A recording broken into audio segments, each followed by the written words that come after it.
অযোধ্যার প্রতিটা প্রাণের প্রতিটা ভক্তের প্রাণে বড় আনন্দ হয়।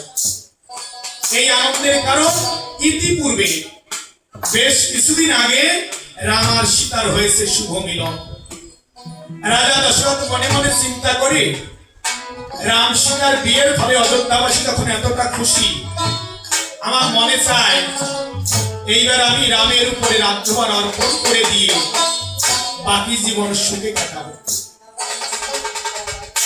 রামের উপরে রাজ্যভার অর্পণ করে দিয়ে বাকি জীবন সাধুর সাথে কাটাবো। মন্ত্রীবর বলো, আমার ঠাই জানতে চাই, আমার যে মনের ধারণা এমন করলে কেমন হয়?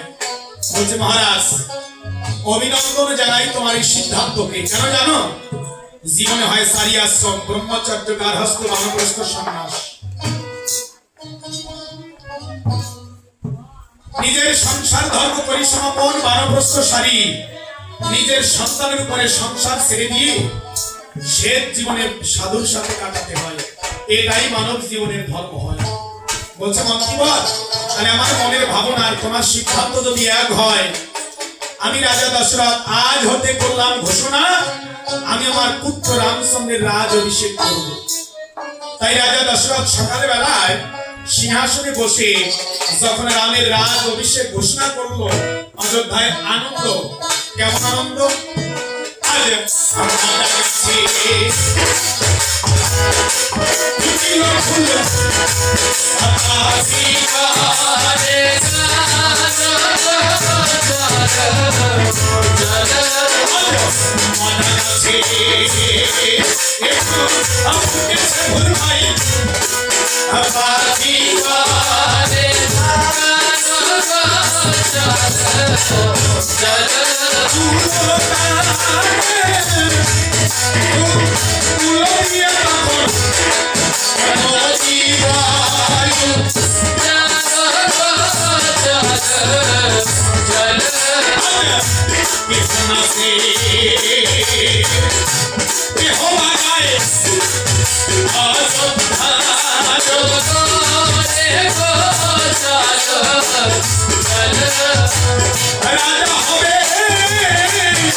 রাজা দশরথ ঘোষণা করলেন, আমি আমার পুত্র রামের রাজ অভিষেকের করব।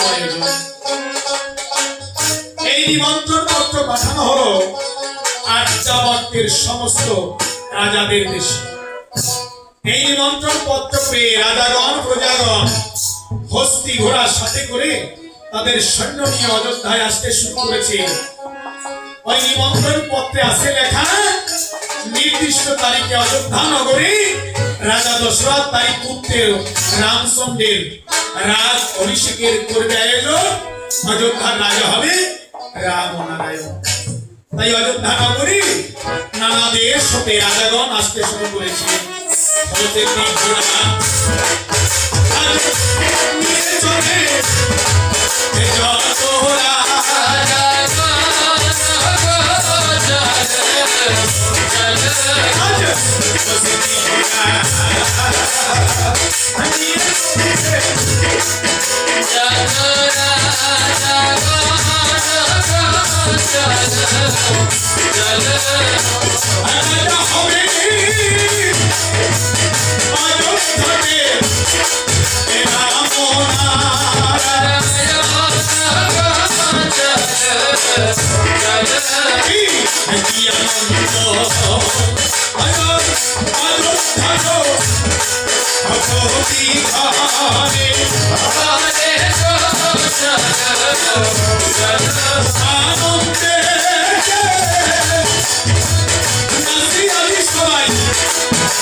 খুশি, কেননা তারা রামকে রাজা করে পাবে এই সকল আর মানব।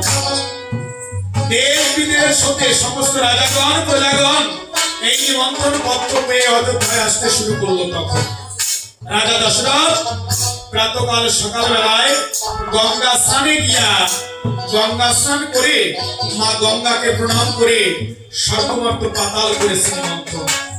হে দেবগণ, হে ঋষিগণ, হে অযোধ্যাবাসীগণ, আমি আগামীকাল সকালবেলায় আমি আমার পুত্র রামচন্দ্রের করব রাজ অভিষেকের আয়োজন। তাই পুত্র রামের রাজ অভিষেকে কৃপা করে চরণ ধরি দান করবেন সমস্ত বৈষ্ণবগণ। আমার রামকে পূর্ণ আশীর্বাদ করে যাবেন, যাতে রাম অযোধ্যার সিংহাসনের মান রাখিবারে পারে। তাই স্বর্গমর্ত পাতাল নিমন্ত্রণ হল। এই নিমন্ত্রণ পেয়ে নারদ মুনি তার বীণাবাসী হাতে নিয়ে হরিনাম করতে করতে সকালবেলায় কৈলাস পর্বত দিয়ে যায়। কিভাবে? আমার কবি গায়, বীণা হাতে তাই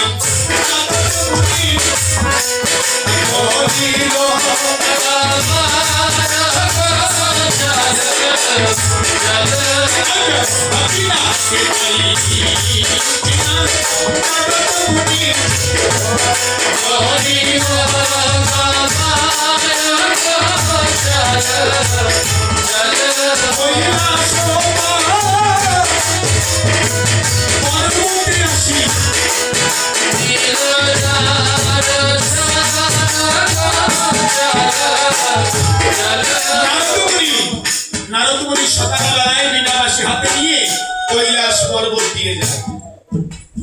কৈলাস পর্বতে থাকে ভোলা মন্থন, যজ্ঞেশ্বর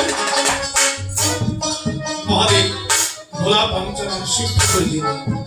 শিব ঠাকুর ডাকতে পায়, ও নারদ, ও নারদ, বলি এত সকালবেলায় বিনা যন্ত্র করে ধরে হরিনাম করতে করতে যাত্রা কোথা কোন জায়গায়? নারদমুনি ডাক দিয়ে কয়, কেন শিব, নিমন্ত্রণ পাও নাই? শিব ঠাকুর বলছে, ও নারদ, নিমন্ত্রণ কোন জায়গায়? কোন দেবগৃহে সাধু সঙ্গ কিংবা বৈষ্ণব সেবার আয়োজন আছে নাকি? বলে আমি তো কোনো নিমন্ত্রণ পাই যাই নাই।